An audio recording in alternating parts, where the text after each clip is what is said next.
12,00,000 కోట్ల రూపాయలు విలువ, లక్షల డాలర్లు అంటే 12,00,000 కోట్ల డాలర్లు విలువైన ఉక్రెయిన్ ఒక కామెడీ వాడు ఆ దేశానికి దిశానిర్దేశం చేస్తే ఎలాగుంటుందో ఇప్పుడు కామెడీ అయిపోయింది ఉక్రెయిన్.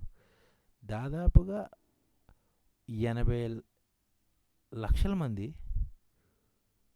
యుద్ధం కారణంగా శరణార్థులుగా మారిపోయారు. చిన్నారులు దాదాపుగా 950 మంది చనిపోయారు. 3 లక్షల మంది చనిపోయినట్టు లెక్క, బయటికి చెప్పట్లేదు కానీ చనిపోయారు. 40,000 దాకా సాధారణ పౌరులు అసూలు బాసారని చెప్తున్నారు. అంటే యుద్ధం కారణంగా ఎంత నష్టం జరిగిందంటే యుక్రెయిన్కి వనానిస్తాం.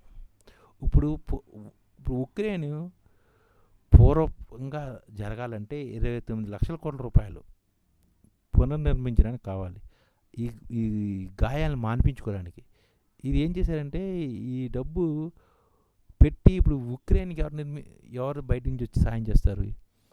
అమెరికా వచ్చేస్తుందా? ఎవరు వచ్చి సాయం చేయరు. వాళ్ళ యొక్క లాభం కోసం ఈ బలిపశువుగా వాడుకున్నారు. ఎవడు? ఈ జెలెన్స్కీ అన్నవాడు ఇప్పుడు మూర్ఖుడు. పుతినే, వాడికి ఏమీ పోదు, వాడు మహాముదురు. వాడు సోవియట్ యూనియన్ తెచ్చుకోవాలని వాళ్ళ ఆకాంక్షల్లోనే వాడు ముందుకు వెళ్తాడు. ఎందుకంటే వాడి దగ్గర $70 ట్రిలియన్ ఆర్థిక శక్తి, వనరులు ఉన్నాయి. అందుకనే వాడు ఏం చేస్తారంటే వీడు అసలు యాక్చువల్గా ఈ యుద్ధం 2 నెలల్లోనే 3 నెలల్లోనే అయిపోవాలి. ఎందుకంటే పుతిన్ అనుకున్నాడు యుద్ధం ఎందుకు ఇంత ప్రొలాంగ్, 2 అణుబాంబులు చేసేద్దాము అనుకున్నాడు సింపుల్గా.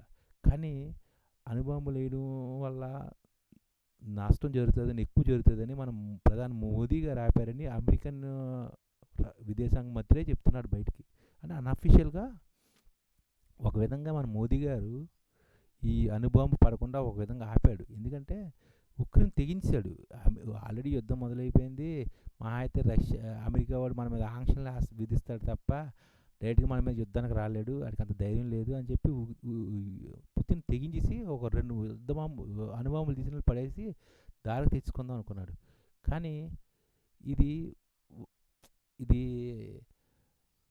అమెరికాకి లాభమే. ఎందుకంటే ప్రపంచం దృష్టిగా రష్యాని చెడ్డ చేసి చూపించి అది ఏదో జరిగినట్టు అమెరికా నిరూపిస్తుంది. కాబట్టి మన ప్రధాని మోడీ గారు ఒక పుతిన్కి కొంత నచ్చ చెప్పారనమాట. ఇది మనం గుర్తుంచుకోవాలి.